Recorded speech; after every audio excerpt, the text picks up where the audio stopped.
Good morning. I'd like to call to order the open meeting for Thursday, December 4th, 2025. I will now ask the Commission Secretary for information on today's agenda. Each commissioner has independently reviewed the minutes of the open meeting of Tuesday, November 25th, 2025, and each has informed me there is no need to discuss the minutes. I move we approve the minutes of the open meeting of Tuesday, November 25, 2025. Second. All in favor? Aye. Each commissioner has independently reviewed the agenda, and each has informed me there is no need to discuss the notices associated with agenda items 2 through 7, the draft final decision associated with agenda item 8, closing docket 1535 WI 101, the draft final decision associated with agenda item 9, closing docket 2320 WI 100, the draft final decision associated with agenda item 10, closing docket 2700 WI 101, or the suggested minute associated with agenda item 12, dismissing the proceeding by joint execution of a consent agreement between the Commission and WPSC and accepting the proposed consent agreement as drafted, which includes a forfeiture of $85,000 and a requirement for WPSC to develop and implement improved procedures for gas main purging. All right, I move we approve the notices of investigation associated with agenda items 2 through 7. Second. All in favor? Aye. In docket 1535 WI 101, I move we approve the draft order to close the docket. Second. All in favor? Aye. In docket 2320 WI 100, I move we approve the draft order to close the docket. Second. All in favor? Aye. In docket 2700 WI 101, I move we approve the draft order to close the docket. Second. All in favor? Aye. In docket 6690 GI 101, I move we dismiss the proceeding by joint execution of a consent agreement with Wisconsin Public Service Corporation and accept the terms proposed by Commission staff. Second. All in favor? Aye. Thank you. That brings us to our first discussion item of today, agenda item number 11, docket 955 WI 100, the investigation into the Village of Cascade as a water public utility for failure to submit a 2024 PSC annual report. So this docket, as I said, pertains to the investigation of that water utility's failure to file its required annual report for 2024. So at the time, they were our lone remaining water utility and hadn't filed their report for the year. However, Cascade did file their annual report last Wednesday, the 26th, I believe. So the decision before us today is different than initially anticipated. I will say that the late nature of the filing is unfortunate because our staff still had to draft and present a memo to the commission on this, and we all undertook the review and analysis of it. So that definitely wasted time for an incredibly busy agency, and like I said, it was unfortunate. On the bright side, I would like to commend our water division staff, especially Amanda Slater, for their great work improving the commission's outreach to water utilities across the state. This is the first year in recent history that we've had 100% of annual reports filed by the end of the year. That's a huge accomplishment, and I just want to give the water team some kudos on that. They did great work here. So in light of the Cascade late filing last week, the decision before us is then fairly simple. So our first decision item regards non-compliance, but given that they have filed, I'm at alternative 7, which would be to close the matter because the report has been filed. And then our second decision item is regarding delegation to the division administrator for future similar cases related to annual reporting requirements. The commission has already delegated decision-making authority to respective division administrators on a variety of specified activities. So this is wholly within our authority and something that we do. These delegations expedite decision-making on routine and uncontested issues where the commission has already established direction through previous decisions. So that is the case here. We have clear commission precedent to help guide delegated decisions related to this, and the division administrator can always ask the commission to take up an item that would otherwise be delegated if they feel that that's something that the commission should weigh in on. So in alignment with our authority to delegate, past delegation decisions that we've made, and the benefits of delegating issues like this, I am at alternative 3, which would be full delegation. So delegate the administrator of the Division of Water Utility Regulation and Analysis the authority to address water utility violations of annual reporting requirements statute. So it's section 196.07 sub 1. So those are my two positions on this routine issue, and I will turn it over to my colleagues for their positions now. Thank you. Thank you, Chairperson Strand. I am with you for the reasons you stated on the alternative 7 with the submittal of the report, and then Alt 3, the option for the full delegation. I did take into consideration the alternative 2 here, but I think like with our other delegations that we have, the administrator kicks up any issues that are significant for us to see. And I am also at Alt 3 with you there. Thanks. Thank you. Commissioner Hawkins? Thanks. Yeah, for decision 1, I'm also at Alt 7 since we have the report filed. And I was going back and forth on the delegation. I don't really have a strong position, but I just wanted to raise that I know every year we've gotten a small subset that are kind of late to the party and filing, and I was talking with the division administrator over whether or not the formal process kicking off and scheduling the hearing is what actually motivates the filing of those late reports. And if we do a delegation, do we take away that motivation to get the reports in? And so I fully appreciate the desire to streamline things and reduce the burden of starting the memos and all of that. And so I'm fine joining you all at Alt 3, but it's something I think we should monitor if we get an uptick in the amount of late filers that then maybe draw it out longer because the process doesn't kick off and the seriousness level does not raise through the delegation. It would just be additional staff outreach. So I was just trying to think through some of the unintended consequences of the delegation. So I don't know if you have thoughts on that, but I'm fine joining you at Alt 3. I think delegation is totally appropriate in this area, but I do fear that it might draw out some of the timelines for those late filers. So I just wanted to raise that. Thank you. I would just say that the division administrator has tools in the toolbox. I think that the outreach is what helped us this year, and that outreach would still continue even without the threat of noticing or hearings or any of those things. I don't think the benefits outweigh the additional work. I think, again, we are leaving the flexibility intact that the administrator can continue to bring things to the full commission if we need that, including the threat of late filings. I think, again, we've had the volume of late filings has been a lot bigger in the past than it was this year. And so if it actually worked this year, I think we should continue down that path, whether or not it was because of, the threat of this, which, again, is less than what we've usually seen, or if it was more attributable to the great outreach that's occurred, since that's been a focus of the division this year as it relates to filings. So I'm very comfortable with the delegation. So I appreciate your thoughts on this and your discussions with the administrator, but I'm not worried about that aspect, and that's something that we can revisit in the future. That's another great flexibility in the delegation, is that not only can the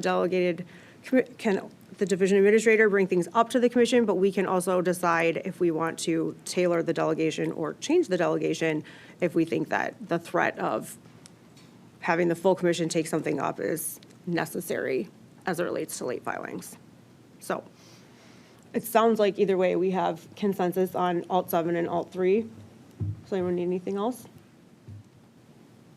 Legal? No. Okay. Sorry. Yes, thank you. Okay, ready for a motion. Thank you. In docket 955 WI 100, I move we close the docket with the submittal of the 2024 PSC annual report by Cascade Water Utility and delegate to the administrator of the Division of Water Utility Regulation and Analysis Authority to address violations of Wisconsin statute section 196.07 sub 1. Second. All in favor? Aye. Aye. Thank you. Aye. Our next agenda item is 13-9300 DR 108, the petition of Dexter Monroe LLC for a declaratory ruling regarding the public utility status of the project's sovereign power microgrid. I don't really have much to say on this one, other than that I would absolutely decline to take up this request for a declaratory ruling, not only for the reasons discussed in the memo, that the petition does not provide substantive and necessary information, but also even if it did, this is not an issue the commission should be issuing declaratory rulings about. Policymaking is clearly left as a legislative power. The statutory definition of a public utility is defined by the legislature in the statutes. So I am strongly at an alt 2 here, which would be to deny the request for a declaratory ruling. Again, that's the only decision before us. We're not weighing in on the benefits of whatever Dexter Monroe LLC is proposing, even though, again, we have very little information about that. So I think it's important for the commission to maintain the appropriate role, and I'm at alt 2 on this one. Commissioner Nato? I was at alt 2 on this one as well. And you already stated the reasons. I think the only thing I would add to that is it kind of looked to me like this one could benefit from the applicant picking up the phone and maybe giving a call to commission staff. I think there are some pretty basic questions there left that could be easily answered through an inquiry in terms of developing a request like this and some of the work that we do related to microgrids and that type of thing. It might be useful for them going forward. Thanks. Thank you. Commissioner Hawkins? And I was at alt 2 as well for the same reasons. Okay. Sounds like we have consensus on this one as well. All right, in docket 9300 DR 108, I move we decline to open a declaratory ruling proceeding. Second. All in favor? Aye. Okay, that brings us to our next discussion item for today, number 14, docket 9829 CE 100. This is the application of Porchlight Solar LLC for a certificate of public convenience and necessity to construct a solar electric generation facility, a battery energy storage system, and an associated substation and tie line in the towns of Buena Vista and Pine Grove in Portage County. I will hand this over to Commissioner Nieto, who will lead our discussion. Thank you. Thank you, Chairperson Strand. Porchlight Solar Project, LLC is requesting a CPCN or Certificate of Public Convenience and Necessity to construct a solar power plant with a battery. Porchlight Solar is a subsidiary of Savion LLC. We've seen a couple of Savion energy projects before us in the past, including Saratoga Solar and Wood County Solar.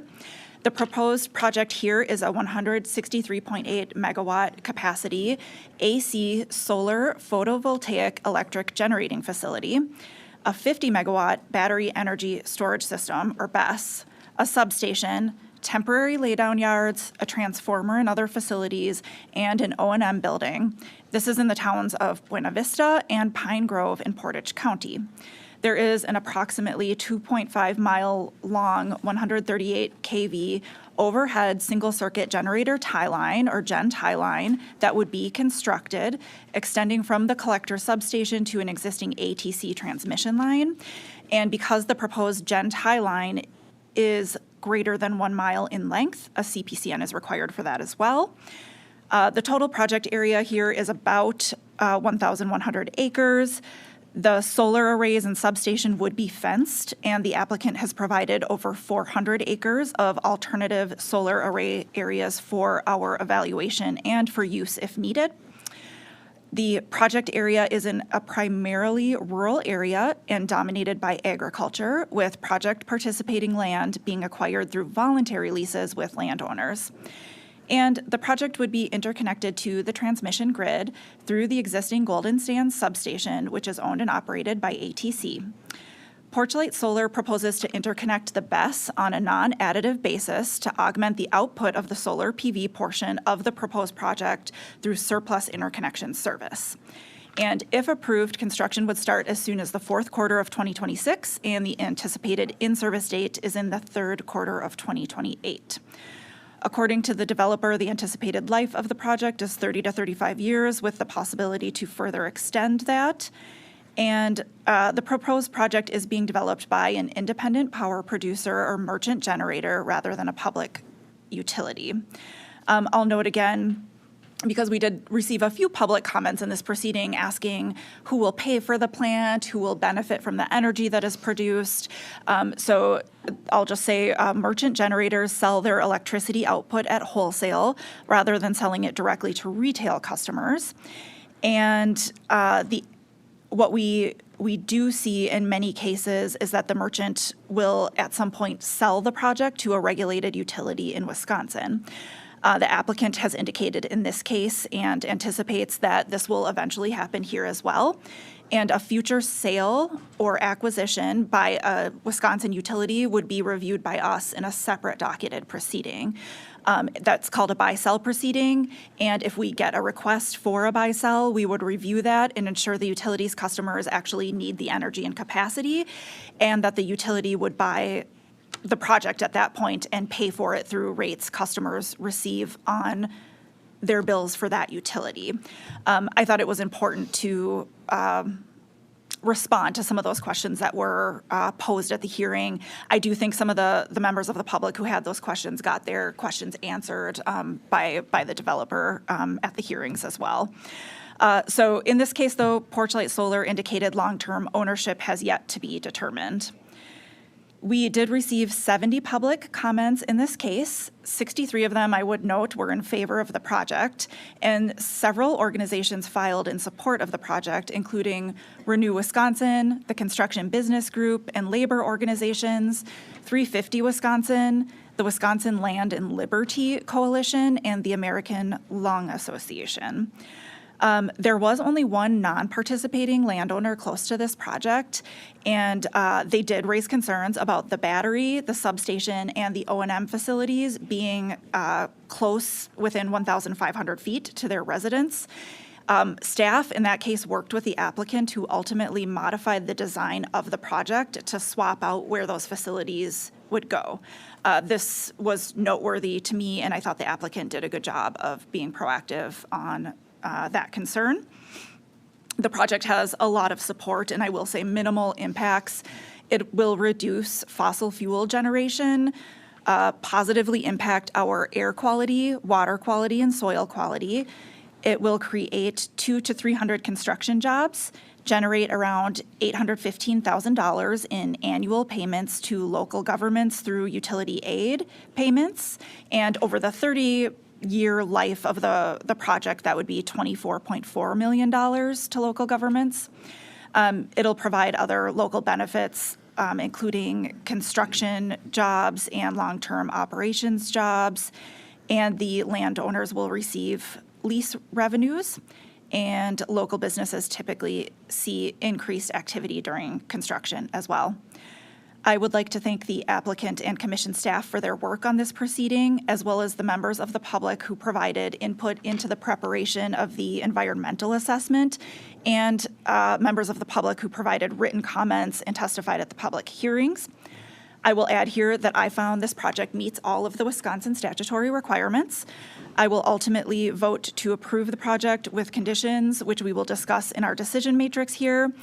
And I do have to say, overall, I found Porchlight Solar did a good job in developing this project. We've reviewed a lot of projects similar to this, and I can say I found they identified a reasonable site, worked well with the local communities, collaborated well with commission and DNR staff, and overall have presented us with a well-prepared application here that demonstrates their commitment to bringing more energy generation, environmental, and economic benefits to Wisconsin while being good actors in the community by committing to be good stewards of the land and water resources. To me, this was well done. With that, I will pause in case my colleagues have any opening remarks they would like to add. Chair Strand? I don't have anything additional to add, but I appreciate your introduction to the project. It was very helpful, and I echo just your comments in terms of the great work here, and that it seems like Savion did a great job of working with locals and presenting a project to us that seems very collaborative rather than oppositional and problematic. So, thank you. Thank you. And Commissioner Hawkins? Yeah, I'd just like to echo that. It seems like it was a great site. The comments that you made on that were thoughts that I had as well. The developer seemingly did a great job working with the local community. So I agree with both of my colleagues on that. And I will just highlight my favorite public comment was related to pilot safety. And I dug into the glare study, and that was really exciting. So I don't have any concerns, but I found that to be a great public comment. So I'll leave it there. Yes, when I read that one, I was wondering how far you got into that topic. Okay, great, good to know. All right, so our first issue for discussion is issue number 3, and this is about orderly land use and development plans. I'm at alternative 1 on this issue, and will note that Wisconsin law requires that the proposed generation facility not unreasonably interfere with orderly land use and development plans for the area involved. Utility infrastructure projects will usually have some impact on land use and development plans. The commission has reviewed the comprehensive plans and zoning ordinances of Portage County, the town of Buena Vista, and town of Pine Grove. As designed, the project will comply with all generally applicable zoning provisions. And I'll also note land use plans generally allow for solar or other utility use on agricultural lands. And sometimes they require a conditional or permitted use, but no conditional use permits are required for this project. And I will also note that the changes in the land use here are agreed to by the landowners who are leasing their land for the project. And the applicant is negotiating joint development agreements with the towns of Pine Grove and Buena Vista. And does have the long-term land agreements and easements with those landowners. So finally, I would just say I did appreciate the expressed concerns of some public commenters, particularly related to the transfer of land use from agriculture to solar electric generation. And I do recognize that the proposed project will create impacts to the land use, but found that the impacts did not rise to the level of being unreasonable interference, and found substantial evidence that the land can be returned to agricultural use after the project is complete, and that those lands might be in improved condition in terms of the soil than they are currently. So with that, Alt 1, and I'll pass it over to Chair Strand.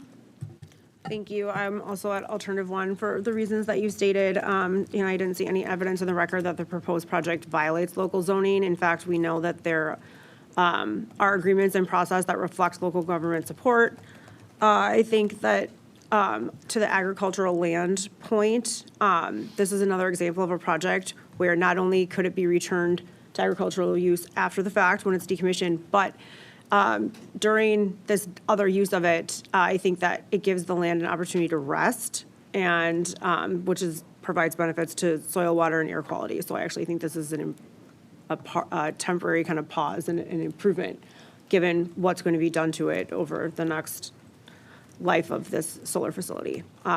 So for those reasons, I think it does comply with the statute here and does not interfere with orderly land use and development plans for the area. So Alt 1, thank you. Thank you. And Commissioner Hawkins? Alt 1 for me as well. For the well-stated reasons that you both provided, I'm in complete agreement there.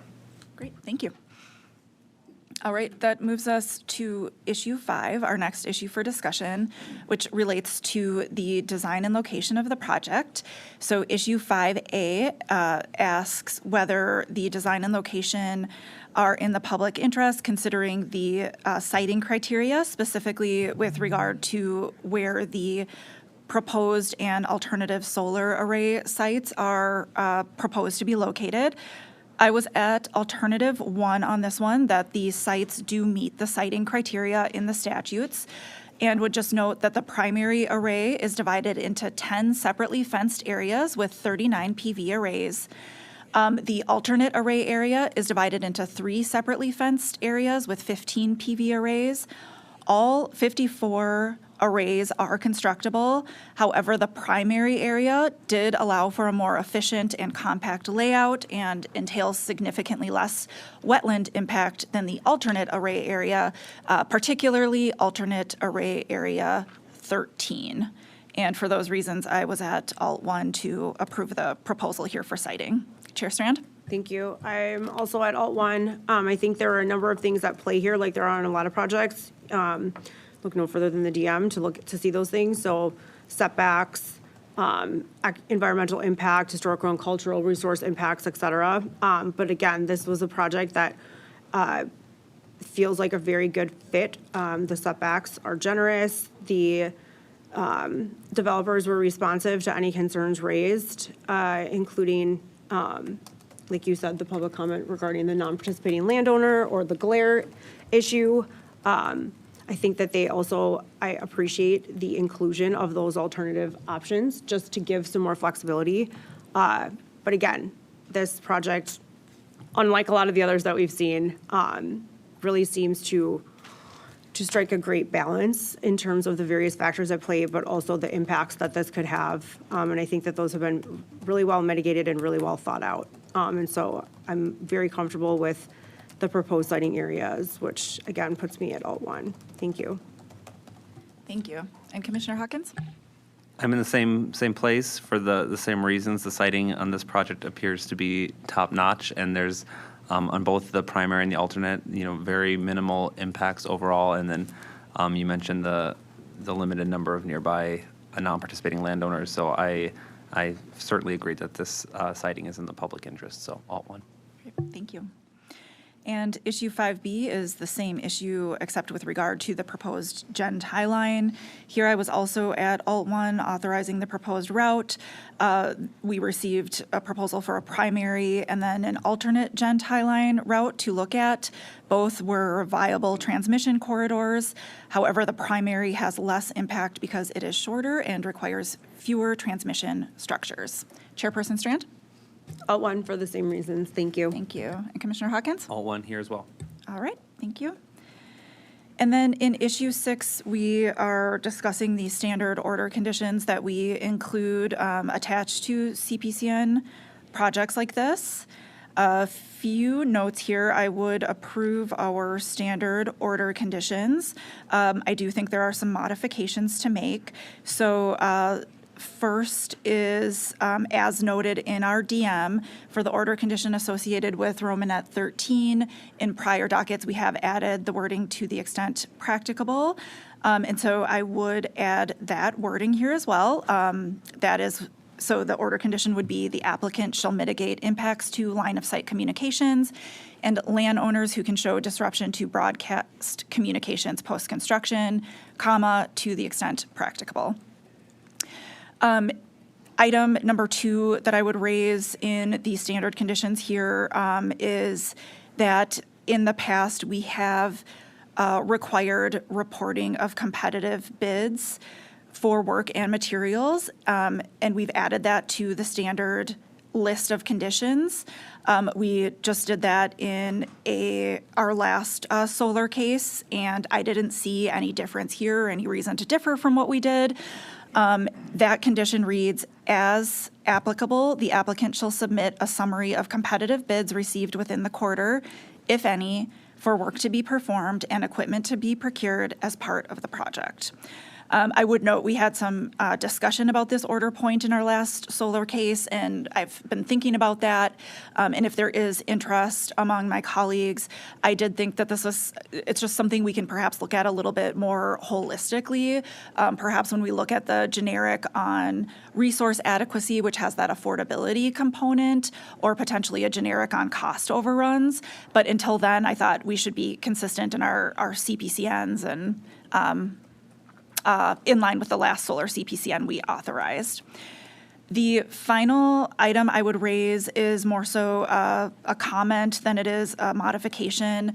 We did get some comments by the construction business group about our conditions, and I did want to acknowledge that. So they were combined comments from Operating Engineers Local 139, Construction Business Group, and the North Central States Regional Council of Carpenters. They commented on a detailed economic impact assessment report that the applicant committed to in its application. And that report, I believe, has not yet been filed. It hadn't been filed when I last checked. I did appreciate those good comments and that mention by the commenters. And I will say, just so that all are assured, that we do have a condition already in our standard conditions, Romanet 11, that states all commitments made by the applicant in its application, subsequent filings, and the provisions of the final decision shall apply to the applicant. And so that kind of commitment catch-all does cover this report as an order condition. The report will be filed under that order condition. So with all of that said, that brings me to an alternative 2, which is accepting all of these standard conditions with the modifications that I've proposed here. Chair Strand?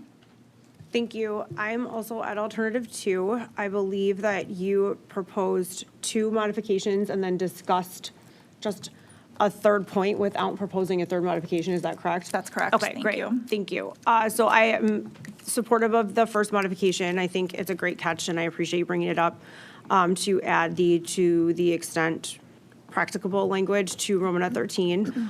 On your second proposed modification, I will now talk myself in circles, which should be entertaining. I went back and forth on this one as well. I think, as you said, in our most recent solar CPCN, we did add the competitive bid language, and I appreciate the, what did you say, as applicable in the beginning. I think that's an important kind of flexibility or caveat that's built in there. Prior to Whitewater, I think that there was a distinction between merchant developed projects and competitive bid requirements and utility developed projects and competitive bid requirements. However, not only do we have the precedent of adding this to the Whitewater decision, but, and kind of to your point, and I'll get there, I promise, I think in general, costs of projects is something that everyone is focused on, including us. And I think to the extent that there is competitive bidding happening and, increased transparency from the commission related to project costs and bids and those kinds of things, I think requiring this through reporting is an important way for us to gain a little bit more insight and visibility into that aspect of project development. I also think that given what we've seen with recent acquisition dockets, where the cost is something that we are considering and that it factors into those proceedings, having information on the front end, if it exists, I think can help inform those decisions as well. And finally, I think to your point on cost overruns, I think there are some similarities related to projects and construction and bidding and who's doing what when and merchant development that's then acquired by utility. We have not differentiated, this commission has decided not to differentiate as it relates to cost overrun thresholds and reporting requirements between merchant developed and utility developed projects. And I see this as a little bit of an extension there as well. And so I believe that our cost overrun investigation that you mentioned is broad enough to either does or will make sure that it includes situations like this, so that we have, again, kind of increased visibility and insight into project costs that also may lead to cost overruns as well.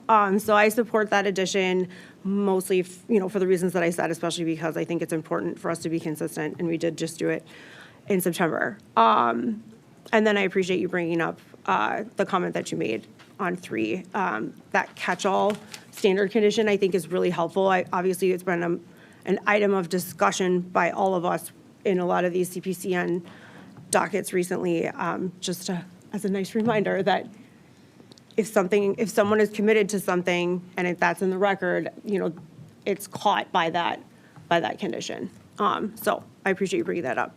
So again, I'm at L2 for the same reasons and support, or for those reasons and support your 2 modifications.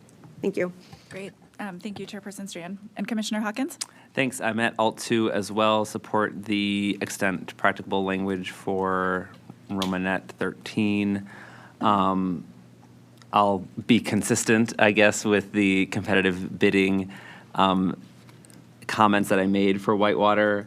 I agree with all of the comments that were made about the importance of getting insight and transparency. I just think the appropriate place to do that is in a buy-sell docket. This docket has no information related to cost, and the very nature of merchant development is competition in generation. And so I think the points you raised about where we could take up what our standard approach should be is a great point. So I do think figuring out what makes the most sense for a path forward in the cost overrun generic would be the appropriate place to have that conversation. Chair Strand's point I thought was a good one about if we could get competitive bidding information on the front end that would be more helpful in those other acquisition dockets. That is true, maybe, but this docket, we're approving a project without any cost information, and that's by design in the statute. And so we're kind of putting a requirement on a developer for something that they're not required to demonstrate to us, and that's, I don't know of how allowable that is. I don't really know, but that's just something that I think makes this condition not really fit with this type of docket, and I think it's more appropriate in the buy-sell or the acquisition docket. So I'm fine joining you both with including that. Again, we did it for Whitewater. I don't remember where I landed on that, but I'll get over that.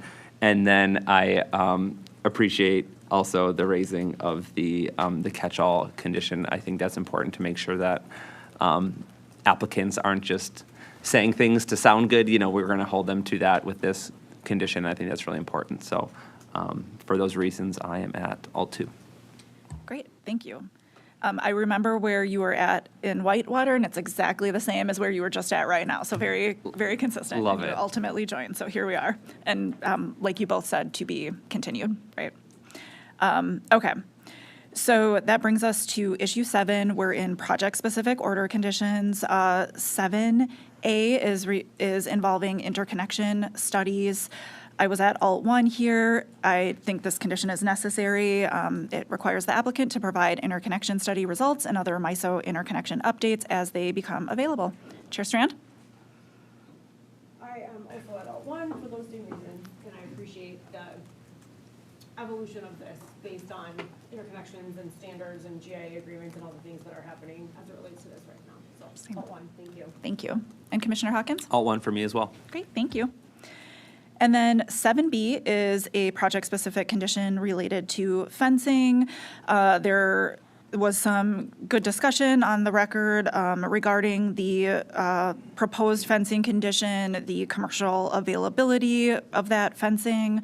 Ultimately, the DNR witness proposed a slightly modified fencing condition to allow for other types of fencing should the type suggested not be commercially available. Based on this project and this record, I am in support of that, so I'm at alt 1 here. Chair Strand? Thank you. I am at alt 1. I will say that part of my reasoning for getting there is first that the applicant doesn't object to this condition.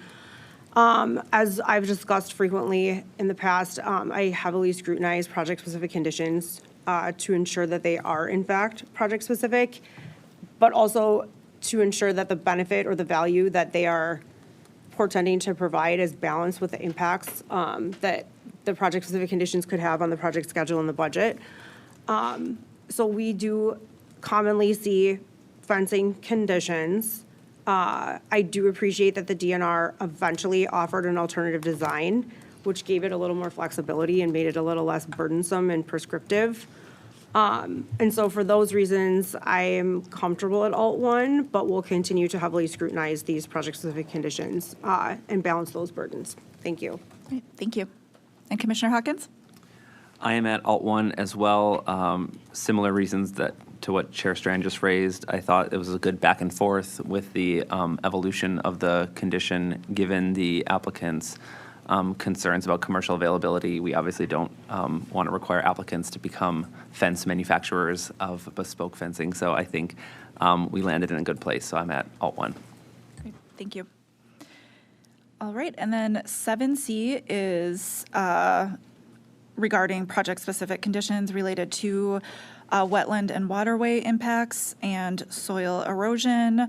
I was at alt 1 here as well, that the conditions are necessary. And just as we've discussed before, again, going to a few of the comments in this record, based on the environmental analysis that is done, these solar projects really don't have a lot of significant environmental impacts, which is why they are classified the way that they are under the Wisconsin Environmental Protection Act requirements. And one of the few impacts they really do have is that they have the potential for large areas of ground disturbance happening at once during construction. And that's why soil stabilization efforts are crucial to minimize runoff into public water resources, which include, in this record, trout streams, as well as impacts to neighboring landowners. And with that, I was at alt 1. Chair Strand? Thank you. I appreciate the willingness of the applicant to work with DNR and their statement that they will work with them to eliminate the potential impacts to the wetlands and the waterways, and that they didn't object to this. When reviewing these conditions, I, again, am balancing the project benefit of them with the impacts of the schedule and the budget. I think if you look at the sequencing plan required in the first bullet of this condition, the winter stabilization plan, or winter condition stabilization plan that we're going to look at in 7D, the requirement, which has to happen no matter what, on the development of kind of a master schedule. I think that that aspects of this condition, or these three conditions, could have impacts as it relates to the sequencing, the preceding, and then this vague language about adequate vegetation growth. I mean, we've seen conditions kind of like this in the past, but not maybe with this exact wording.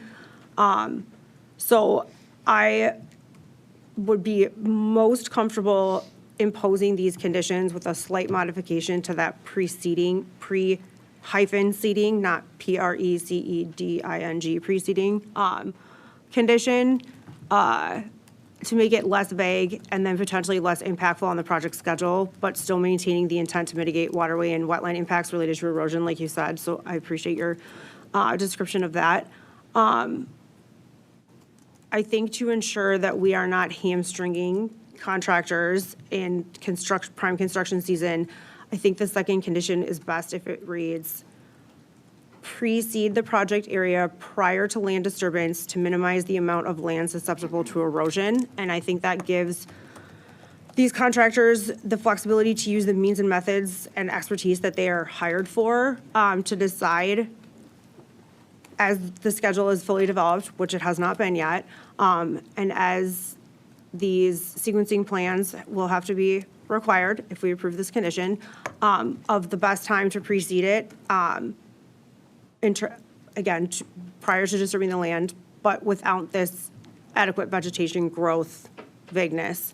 And I think that will be, I think it will allow for a schedule that is considering these things importantly, but also that isn't vague in adequacy or in hampering the ability to disturb the land and build these facilities during prime construction season.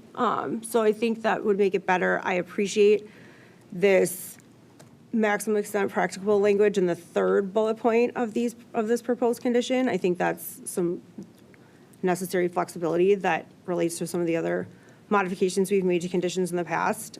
So again, I'm most comfortable with this condition with that slight modification, which would put me at alt 2. And again, I think we need to consider from a higher level impacts to schedules, which then impacts project budgets, whether or not they're being competitively bid. And we're requiring competitive bid reporting. Okay, thank you. Thanks, Chair Strand. And Commissioner Hawkins? I can join on alt 2 the preceding comments on preceding. I support. So I think that was a good modification that that makes some sense and adds some additional flexibility there, and does so in a way that doesn't tack on to the extent practicable on the end. So I have kudos on the creativity there. So I'm good with that and fine supporting alt 2 as Chair Strand just laid out. I will stay where I'm at on this one. I have to look at it a little bit further, perhaps in other cases. And I think you bring up some good points, Chair Strand, on the construction schedule and potentially some of the vague wording. And my only hesitation here is, I think, reading some of the testimony that about projects that did not allow for that preceded the area, but then they didn't allow the vegetation to grow, and that turned out to be the actual issue. And I didn't see a lot here on how this would impact the construction schedule that necessarily stood out to me, and I just saw some general agreements by the applicant on the DNR analysis in this case, again, and that might be a project-specific thing rather than a general construction thing. So for this one, I'll stick to Alt 1 and noting that you both are at Alt 2 here. Thank you. All right, and so the next one is project-specific. This is, again, wetlands and waterways, soil erosion. Chair Strand mentioned this one. It's the winter construction and stabilization plan. Here I was at Alt 1, and just note that the witness, Ms. Whitens, notes that other projects have had issues with erosion and sediment control, as we know, particularly related to winter construction. And to prevent similar projects, the witness recommends a series of things, and one of those is what we're looking at right here, which is developing a winter construction and stabilization plan. And Porch-Light Solar agrees with the witness's comments related to this issue and will, at a minimum, follow her recommendations, and noted that they prefer continual planning and coordination with the DNR. I thought this was another example of good work on the part of this developer, showing a commitment to be being good stewards of the quality of Wisconsin's wetlands and waterways, and by working with the DNR and protecting untreated water runoff from entering our water resources. So with that, I'm at Alt 1 on this one. Chair Strand? Thank you. As I've stated in prior recent dockets, I usually don't support these stabilization conditions or stabilization requirements, plan requirements, due to the lack of evidence of project-specific justification, and again, other stated concerns about project schedule and budget impacts. However, on this one, we have slight variations in what we usually see, as you said. So first, the applicant does not object to this.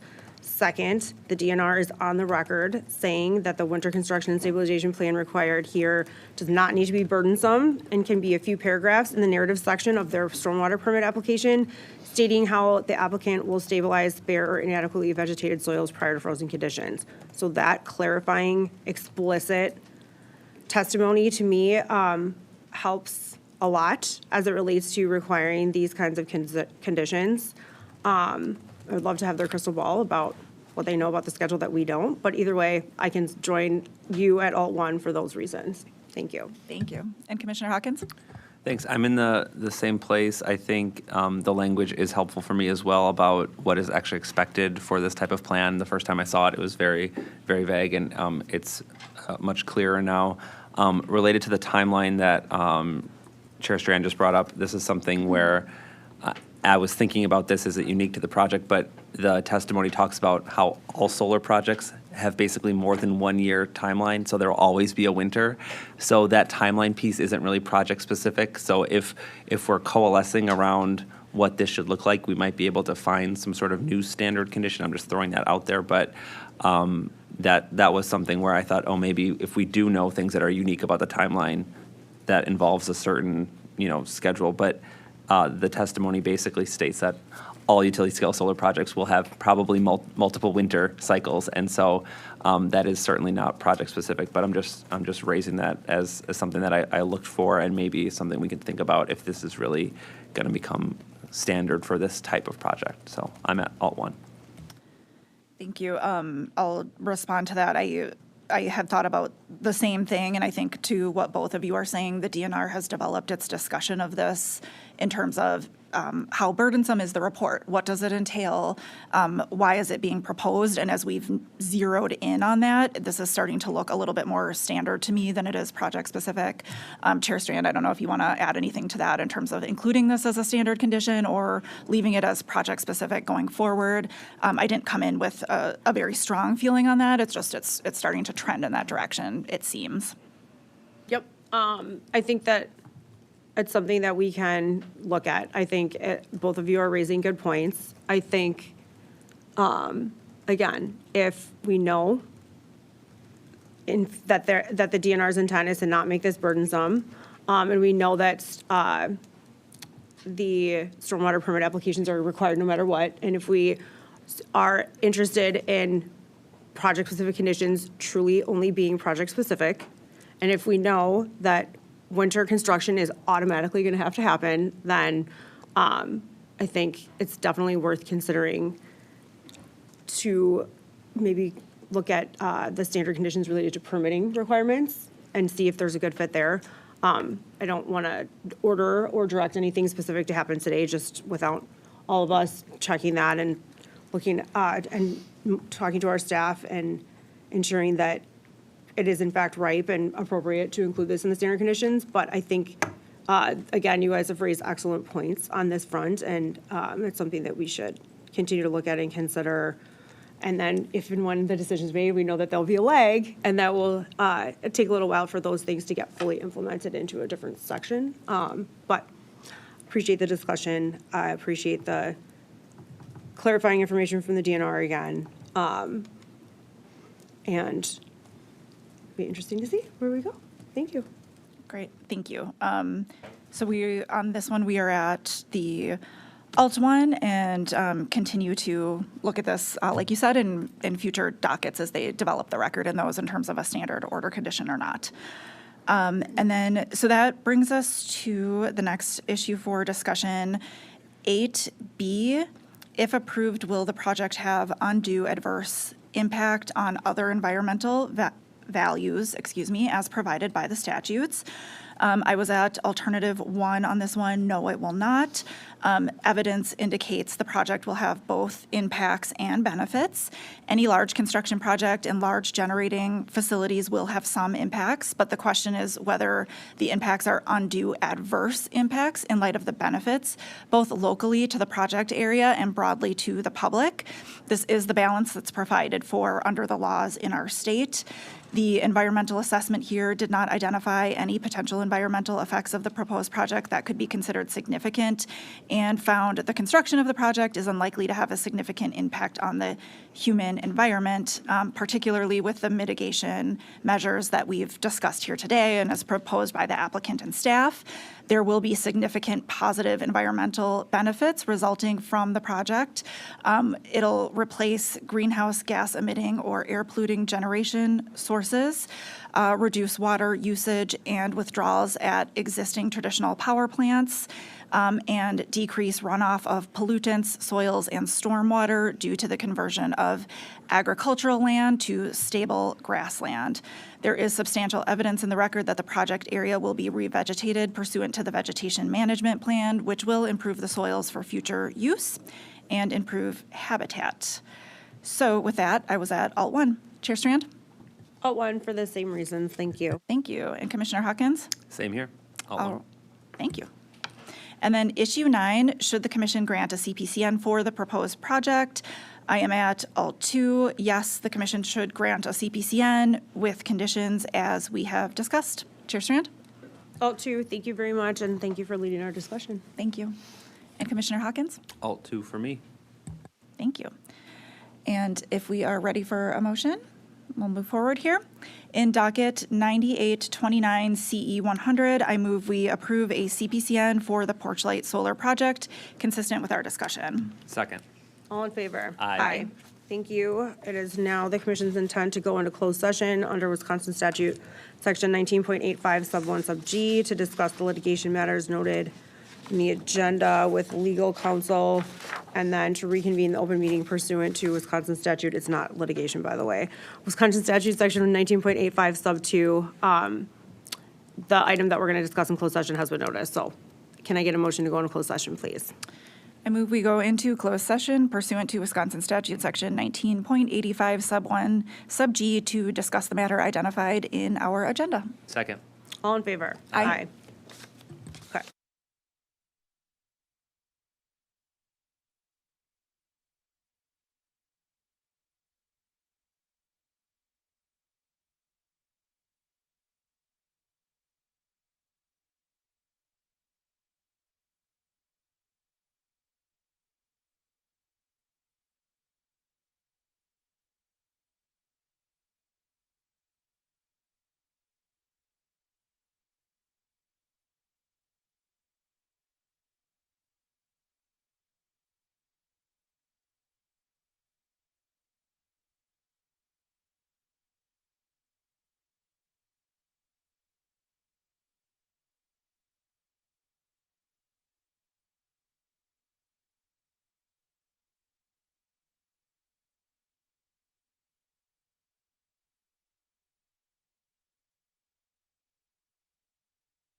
Okay, we have reconvened in open session. While in closed session, we provided direction to our legal counsel and the delegated commissioner as it pertains to the NERC Project 2024-02 Planning Energy Assurance, NERC Long-Term Energy Reliability Assessment Standard.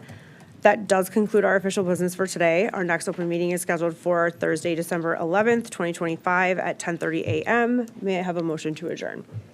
I move we stand adjourned until Thursday, December 11, 2025 at 10:30 a.m. Second. All in favor? Aye. Thank you, we're adjourned.